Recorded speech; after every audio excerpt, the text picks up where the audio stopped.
자, 어떻게?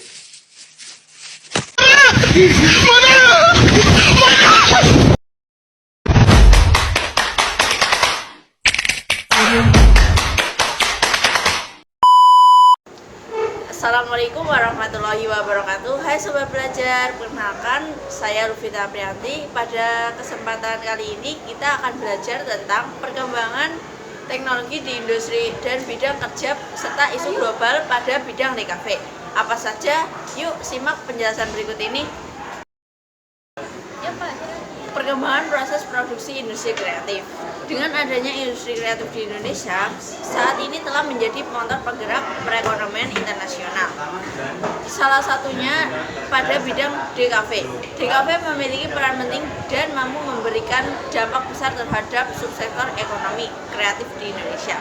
Dengan mengasah industri kreatif yang dapat menghasilkan sebuah karya alam memiliki nilai ekonomi yang tinggi. Contoh, industri yang sedang trending saat ini yaitu YouTube, perfilman, fotografi, perikanan, dan selegram.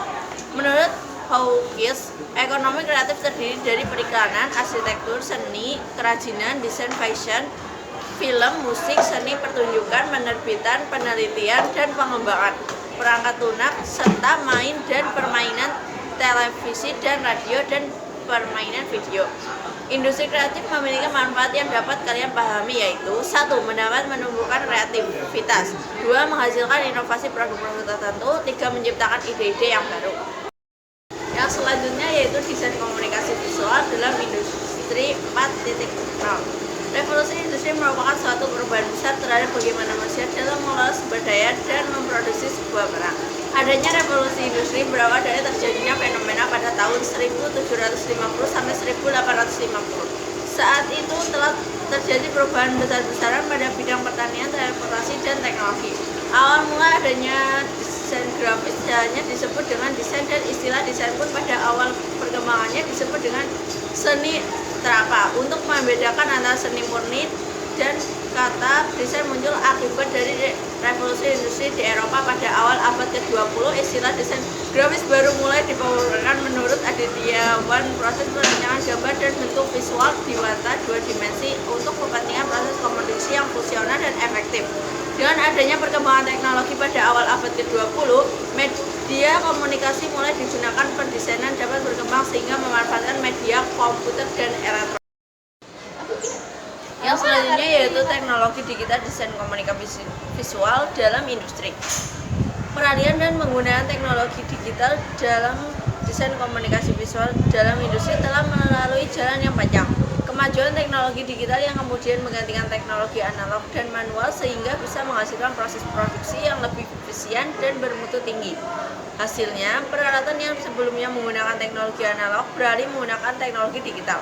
Teknologi digital dalam industri desain komunikasi visual meliputi penggunaan software komputer dalam pembuatan desain. Sebelum perkembangan komputer, gambar desain masih dibuat secara manual.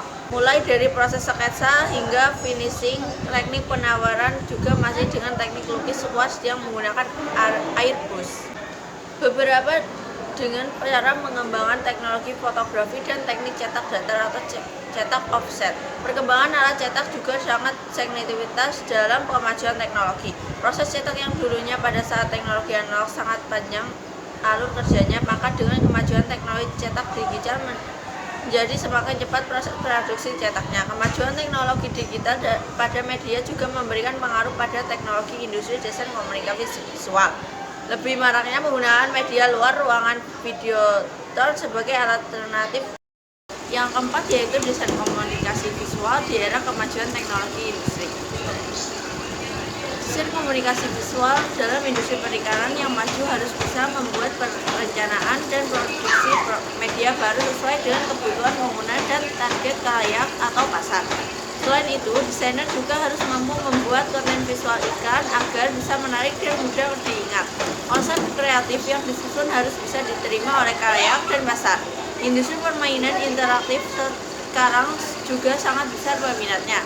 Pada industri tersebut, peran desainer komunikasi visual sangat diperlukan dalam menciptakan berbagai elemen visual pada permainan interaktif tersebut, dimulai dari pembuatan video branding seperti logo dan ikon, serta lingkungan permainan, desain barang-barang unik permainan, serta aksesoris permainan, produksi merchandise, desain publik, dan lain sebagainya. Yang selanjutnya yaitu konsep industri hijau. Tahapan praproduksi terdiri dari perancangan produksi dan persiapan sumber daya produksi baik manusia maupun material. Tahap pasca produksi terdiri dari proses pengakhiran seperti uji kalayak, pengemasan produk, dan pengiriman atau distribusi produk. Siklus produksi pada suatu industri yang berjalan dapat memberikan dampak negatif terhadap lingkungan, seperti polusi udara, air, tanah, dan eksploitasi sumber alam yang berujung pada kerusakan dan habisnya sumber daya alam. Limbah sisa proses produksi pada cair dan gas. Sampah sisa produk yang tidak bisa digunakan ulang atau daur ulang secara alami. Upaya-upaya dalam melaksanakan operasional konsep industri hijau adalah sebagai berikut. 1. Bahan baku diupayakan dari bahan baku yang dapat diperbarui, sehingga tidak merusak lingkungan. Begitu pula dengan bahan baku penggantinya bila diperlukan. 2. Pembangkitan dan pemanfaatan energi dengan secara efisien hingga mengurangi efek rumah kaca akibat meningkatnya emisi CO2 dari hasil pembangkitan energi. 3. Menghemat energi pada peralatan pada saat proses produksi. 4. Penggunaan peralatan produksi yang tidak banyak menghasilkan limbah baik cair, padat maupun gas. 5. Penggunaannya pada hasil produk yang tidak merusak lingkungan pada saat distribusikan dan dipakai oleh masyarakat dengan cara pemenuhan syarat 3R.